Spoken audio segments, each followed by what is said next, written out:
From constantly letting people down to getting exposed for your true colors to turning on each other, 2024 has been one hell of an embarrassing year for Meghan Markle and Prince Harry. What was originally regarded as their year ended up with them being taken out from their Netflix trailer, to doing separate events, to admitting failures in court. I mean, you can't make this up.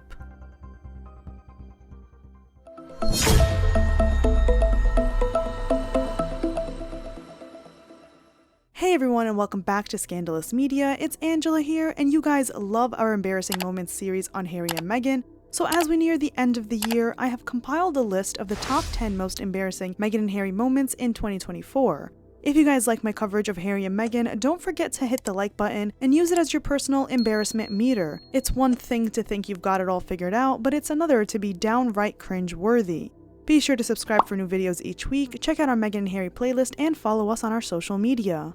Before we embark on the embarrassment tour of 2024, let's talk about feeling confident and attractive using scent, the same very tactic Meghan used on Harry when she reportedly wore his late mother's favorite perfume on their first date. Personally, I'm a perfume fanatic, so I'm excited to work with Scentbird again. Thank you to Scentbird for sponsoring this video. Scentbird is a fragrance subscription service. I love it because it's an affordable luxury. For just a fraction of the price of a full bottle, I get a 30-day supply of authentic designer fragrances. There are endless choices with over 600 scents to choose from, and you can experiment each month to find your signature scent. It's convenient and customizable. Each fragrance comes in this sleek, travel-friendly vial that's easy to carry around, plus you can pause or adjust your subscription anytime. You can scan the QR code here or use my code SCANDALOUS55 to get 55% off your first month at Scentbird for just $8, and the next month will be only $16.95. This month I'm trying out these 4 fragrances that come with these helpful cards. I'm loving Mancera Rose's Vanille. It has keynotes of vanilla, white musk, and Turkish delight with rose. It's a very sexy smell, making it perfect for a night out or even a bold daytime look. It's my favorite scent right now, and one I might just make my signature scent. Fugazi Orange Crush has this citrusy smell with keynotes of orange, transparent wood, and amber. I would definitely wear this in the summer. It's very light and airy. I don't always gear towards citrusy scents, so I'm excited to experiment with how this wears on me. DKNY's Be Delicious is a new favorite of mine. It has that timeless smell that makes me feel nostalgic. It has keynotes of green apple, grapefruit, and cucumber. It smells like what I would imagine my favorite character Emily Thorne to smell. Very classy and chic. And the last scent is Sanctuary Monarch Butterfly, which was all over my TikTok FYP on Perfume Talk. It's this elegant nature-inspired scent with keynotes of clementine, vanilla orchid, sandalwood, and sheer musk. I'm obsessed with how this perfume wears on me. I've discovered a whole world of fragrances tailored just for me using Scentbird, and you guys can as well. Get 55% off your first month at Scentbird for just $8. Simply scan the QR code or use code SCANDALOUS55 at checkout. After your first month, enjoy your subscription for only $16.95 per month. And now, let's talk about something that isn't so empowering, and that is the embarrassing year for our dear Meghan and Harry. Number 10. Meghan and Harry's professional separation after multiple flops. To change up their struggling image following the disaster reception of all their joint wannabe royal engagements, Meghan and Harry are taking a professional separation. One user wrote, "He sacrificed generational wealth for this?" Royal biographer Angela Levin said that their professional relationship is in a very bad state and they're navigating their next steps as Harry is reportedly facing trouble with his US visa. She told GB News, "They say they're going to work separately, then they say they're buying a house in Portugal. You don't do that if you don't want to separate for most of the time," adding that Harry doesn't know where he is at the moment in his decision-making process. This decision comes after the disastrous run of their so-called royal tours in Nigeria and Colombia. They left the royal family just so they could come back to square one and do royal engagements under their own brand. When Harry and Meghan went to Nigeria earlier this year, their trip was met with a great deal of backlash and criticism because many felt like their visit was trying to exploit Africa as a backdrop for their global image-building efforts, which left some questioning whether they were truly committed to the causes or if they were just using them as a platform for self-promotion. I'm flattered and honored and my country. For our first visit, by a show of hands, if I say to you mental health, put your hand up if that word or those words scare you. Put your hand up if you are unsure of what mental health means. Okay, so you all know what mental health means. Do you? Their trip to Colombia wasn't any better, as Meghan was yet again prancing around in inappropriate outfits with school kids while being completely tone deaf, hiding behind security costs for the controversial VP, and not giving much back besides a shout out on their website.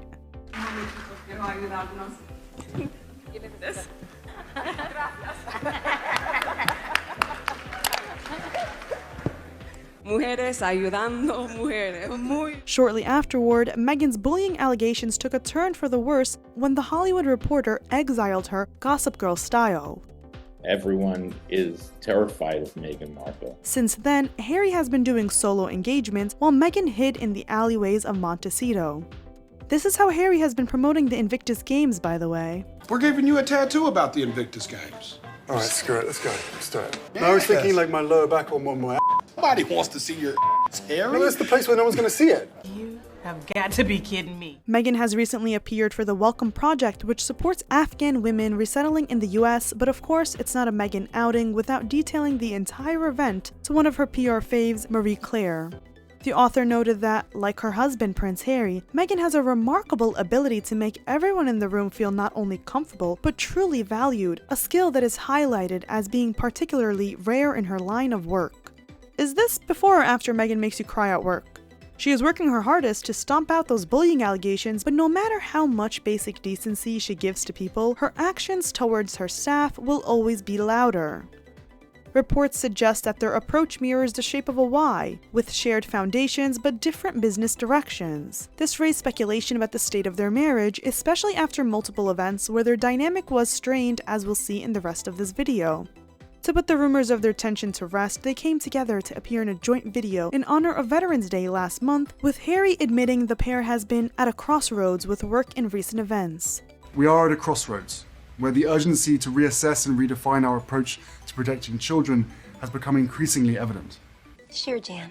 In the video, they spewed the same nonsense but prioritizing children's safety online through their Archwell Foundation, the same foundation that seems to be doing nothing, mind you. It is now time to translate that awareness into meaningful action. My husband and I recognize today's reality is marked by greater connectivity and advanced technology. Just when I thought they couldn't get any stupider. Such as from individuals who exploit gaps in outdated legal systems, which often don't account for today's digital realities. We launched the Parents Network, a support network for families dealing with online harm. We help parents come together to forge strong bonds. Is this where I pretend to know what that is? They are urging us to leverage the resources in this room to confront the new reality our youth are facing. Thank you again for your commitment to preventing violence against children, both offline and online. It was Harry and Meghan's first time being seen together in months, and they both tried to maximize the number of headlines they were gonna grab by wearing poppy pins in honor of Remembrance Day. The fact that they still want to be tied down to the royal family and act like they're figures of relevance by wearing the poppies and even posting this video ahead of the 11th to try to get at the royal family first before they do their engagements is hilarious. Meghan and Harry have been playing this game for a while, and if their work was productive, I'd applaud them for it, but it's not. They launched the Parents Network recently, and all that was a support group for parents who lost their kids to substance abuse and mental health issues, with a few cases having anything to do with social media. When asked what their network is supposed to do, they didn't really have much of a plan. It's just like, oh hi, here we are. Oh, what do we do? We're here to talk about the bad internet and how mean the internet is. Who can forget how that went down? Remember the awkward shift from Harry's dark and unqualified data of, In the olden days, if your kids were under your roof, you knew what they were up to. At least they were safe, right? And now they can be in the next door room on a tablet or on a phone, and before you know it, within 24 hours, they could be taking their life. What? to Meghan smiling and blushing right after Harry says the words, taking their life. Our kids are young, they're 3 and 5. Number 9. Netflix trailer ditches Meghan and Harry. Once upon a time, Meghan and Harry's likeness was used to promote projects. That is, of course, before they flushed their credibility down the toilet. Nowadays, slapping their name or faces on a project seems like it's destined to hurt the project, and that's why with Harry's new Netflix show Polo, neither Meghan nor Harry are featured in the trailer. All we see is their names as executive producers, which is rather interesting considering they got dressed up all fancy and did a bunch of photo ops as they paraded around the field with their Netflix crew, only to not be included in the show. It has to be an embarrassing record to probably be told, hey, if we want at least 23 people to watch this show, it's probably best that you're not in it. We all saw how Meghan was rude to Dr. Sophie at the polo match, even though she is the chair of the Sant'Ibali, the charity that also hosted Harry and Meghan during that weekend. Not even a high-standing status brought her some grace when sharing the stage with someone like Meghan Markle, and now in return, she's nowhere to be seen in the trailer along with her husband, who isn't taken seriously due to the criticism that he's not gentle with animals while playing the sport.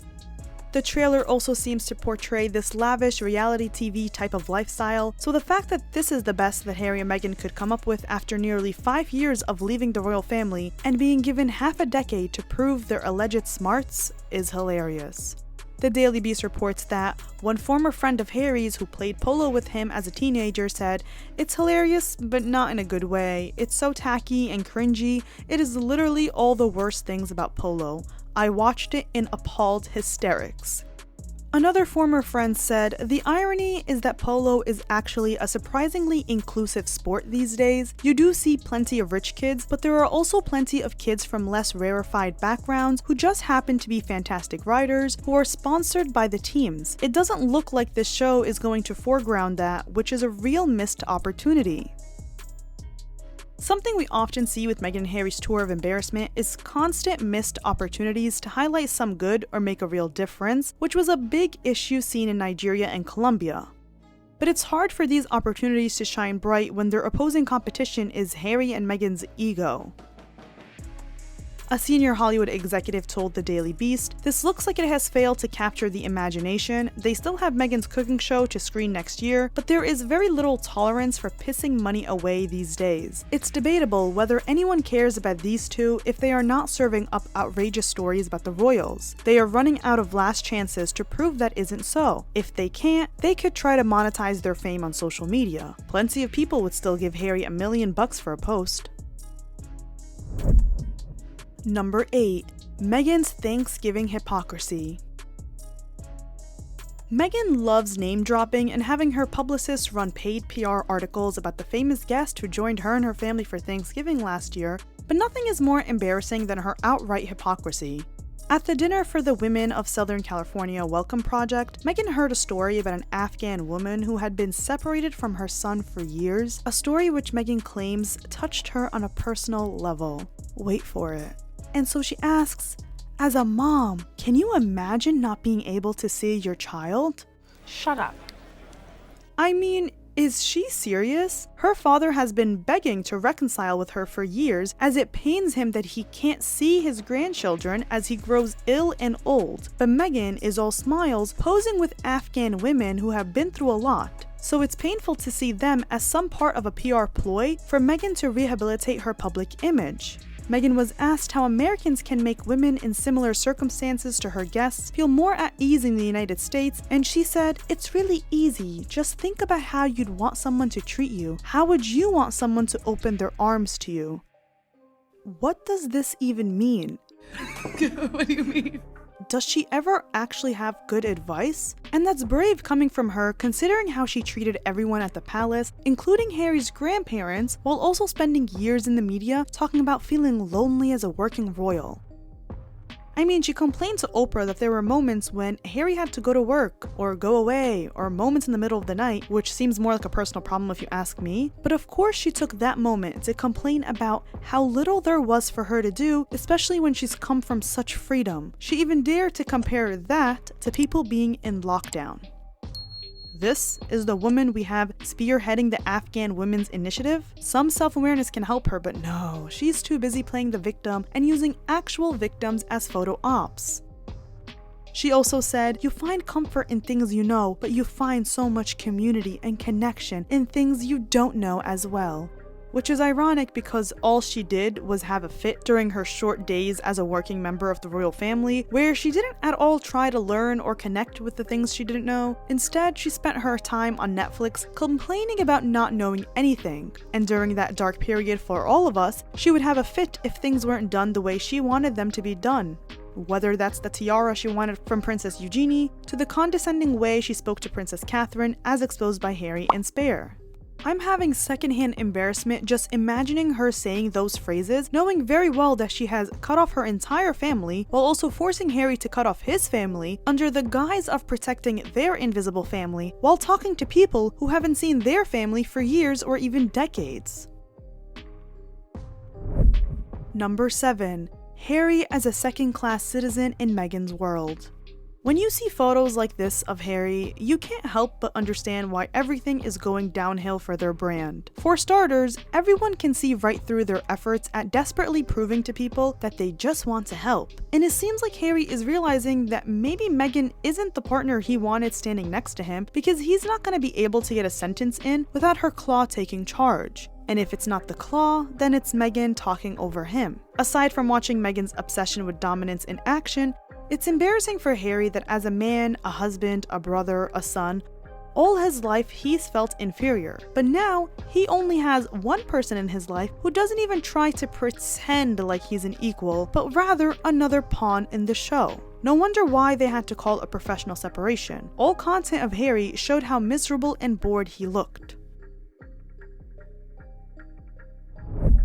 Number 6. Meghan keeps failing her trademark application. For months now, Meghan's lifestyle brand, American Riviera Orchard, has continuously been denied at the trademark office because her forms were not filled in correctly and because she wants to trademark everything she possibly can, aka a cash grab. She first applied for the trademark for her jams and homemade goods in the summer, but that was rejected in August due to issues with the filing. She was then given 3 months to address errors and challenges to the application, and now she has asked for another 3 months to complete this, and if the deadline is missed, the application will need to be started again. It turns out that the application wasn't even signed and that she didn't send enough money at one point.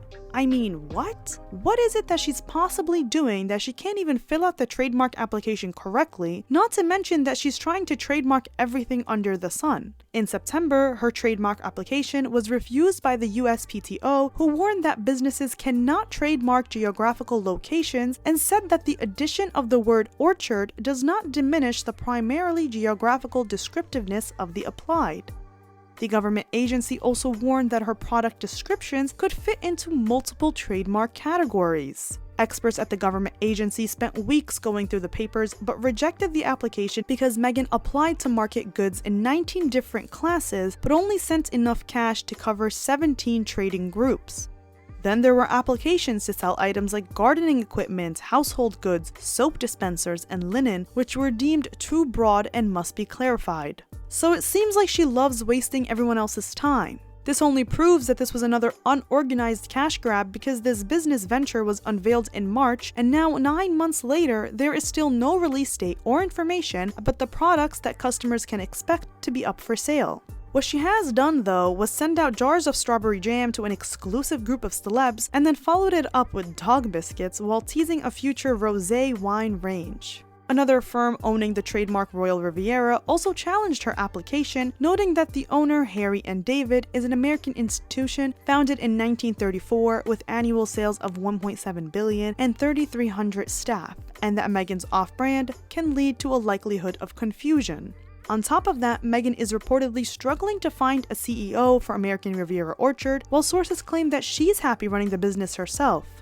Is that why she is failing the trademark application multiple times while wasting everyone else's time and energy? Does she know what her brand is supposed to sell, or does she think that she can sell paper clips and toilet paper scraps and call it a day? If you recall, she had previously abandoned a bid to get her podcast Archwell trademarked after the USPTO found a self-help blog had the same name and had already trademarked the name. Is American Riviera Orchard destined for the same fate?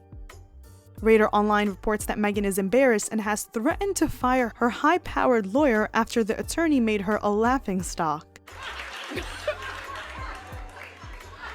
The source said, Meghan is furious at the delays which have been going on for months. She feels she has been made a laughingstock amongst the California elite because she can't even get a simple trademark over the line without basic errors. Now she's threatened to sack her team if they don't get her brand trademarked. All she has got to show for her efforts is a few pots of jelly, bags of dog treats, and a whole heap of embarrassment right now, and she wants this to change and pronto. Isn't it just terrible?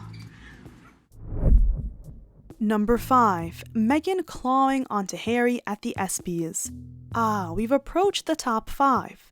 Meghan's embarrassing behavior at the ESPYs will never fail to make me laugh. Be sure to check out my video where I covered the whole embarrassing night. But who can forget the main character of the night, the Claw? As Harry was being called up to stage to accept the Pat Tillman Award, Meghan held onto him with both her hands. I mean, look at that clutch she got on him. Venus Williams even stared Meghan down and did not get up to clap for her or Harry. And now months later, Venus didn't have any effort in clearing up that situation. But she was so obviously staring Meghan down, as you can see in this video, where she's turned toward her, giving her a side eye as Meghan is standing with her huge camera-ready smile, facing toward Harry, who looks like he's about to puke. Harry's body language throughout the entire event spoke volumes. For one, he didn't even face Meghan nor look at her once when he got up to go to the stage, and she seemed pissed as hell about it as she clawed onto him. He didn't turn around to acknowledge her once, but he practically snatched his hand back from her grip. Her mask then slips, and you can see her irritated and more hateful stare here before she gives a quick look around and jumps into her camera-ready position to play the devoted wife happy for her husband and not grifter who's losing her mind in the corner because she wasn't acknowledged. Throughout the night, Harry had a tight-lipped smile around Meghan, while she had her hand on his thigh here as he made sure to keep his hands away from her. And even here where he seems to be bending or getting up, she has both her hands on his back as he looks around.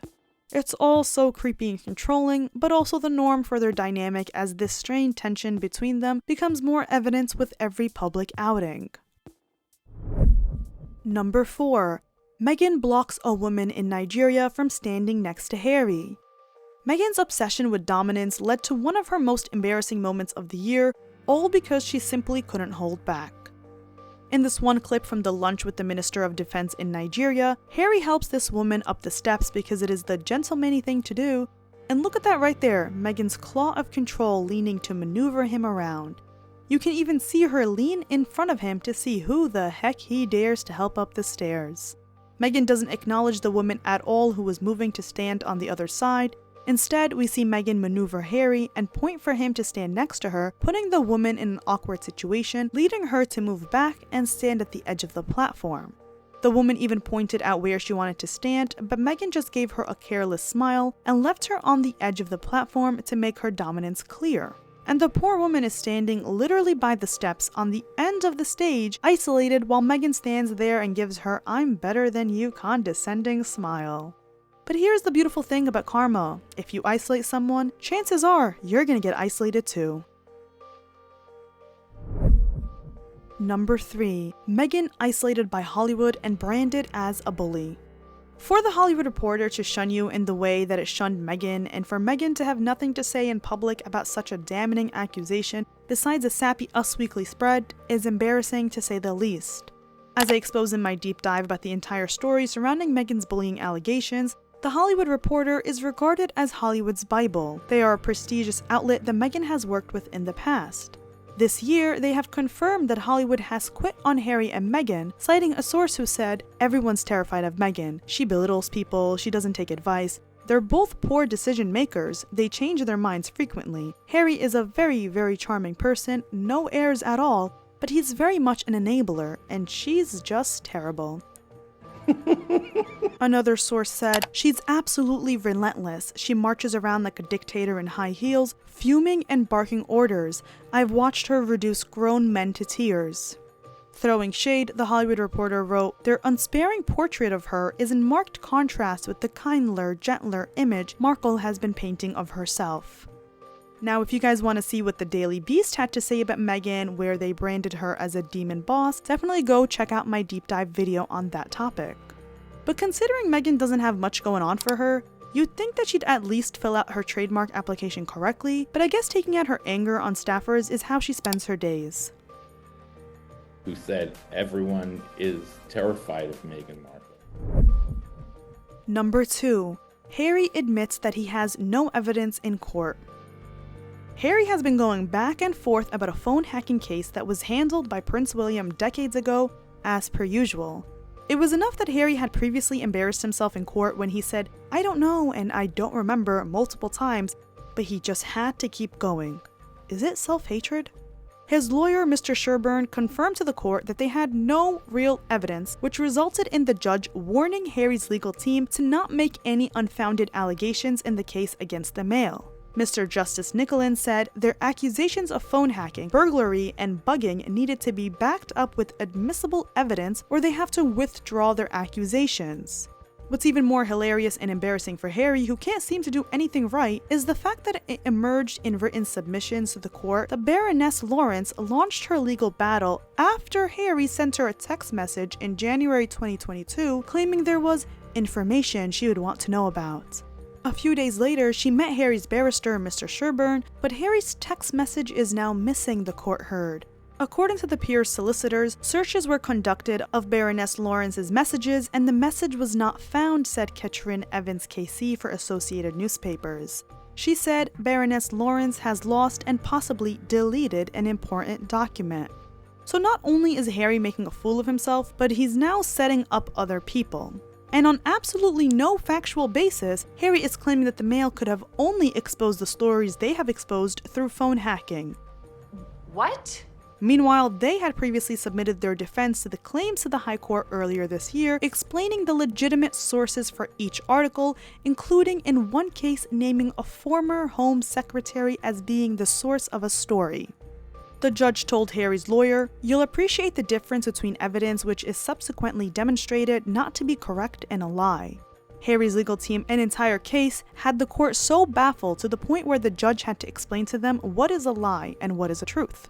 The judge also warned the claimants that he would not allow them to turn their case into a public inquiry, probably because we all know that all Harry and Meghan want is attention and money, and they have no boundaries, so they're willing to stoop as low as they can to get it.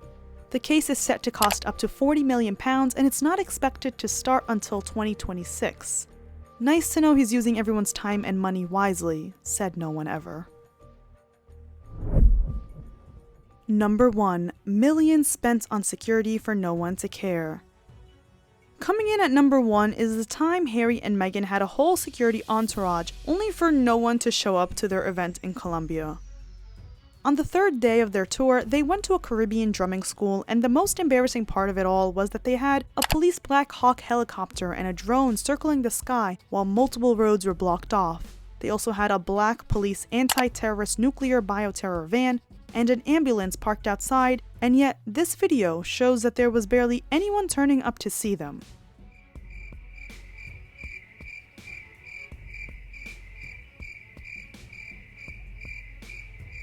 They had all this fuss, 3,000 police, snipers, and all these people looking out for their safety, only for no one to attend despite the event being common knowledge. De los duques Harry y Meghan. ¿Quién es Harry? What's even funnier is that they were more than an hour late to the event, so part of me feels like they were waiting for more people to show up, and when no one did, they couldn't do anything else but show up for whoever ended up attending. Meghan and Harry's lives being in danger is the foundation of their whole argument as to why they left the royal family and why they have spent nearly 5 years shoving random ideas into our faces in hopes of building a billion-dollar empire, and the fact that people couldn't be bothered to show up to see them, despite all the chaos they have caused by ensuring their safety, breaks down their argument into the simple fact that no one cared about them then and no one cares about them now. Let's just laugh at him now. What's even more ridiculous is that after Taylor Swift got a police escort for her shows in Toronto, it's now being reported that Harry may cite Taylor to bolster his own security case. What? Harry couldn't even get locals to come see him and his wife in Colombia, but somehow it's fair to compare him to someone who sells out stadiums every single night. Mind you, Toronto residents were pissed off at Taylor for holding up traffic, but the Toronto PD had its reasons for such an excessive motorcade, given the fact that 3 of Taylor's concerts were cancelled in August as a result of a terrorism threat in Vienna. The only threats Meghan and Harry are getting are those they encounter during their maladaptive daydreaming sessions, because other than that, neither we nor the judge in the High Court ever saw a shred of evidence to support any of their bizarre claims. These top 10 embarrassing moments that I have compiled break down the entire argument of Harry and Meghan's. From their lovey-dovey act where Harry has supposedly thrown everything he has ever known away for love, to Meghan's continuous fraud of an act, to Harry proving that he truly has no idea what's ever going on, 2024 has been such a messy year for the dynamic duo. Can they recover? What do you guys think? Which moment do you think was their most embarrassing moment, and which moment do you believe should have been included in this video?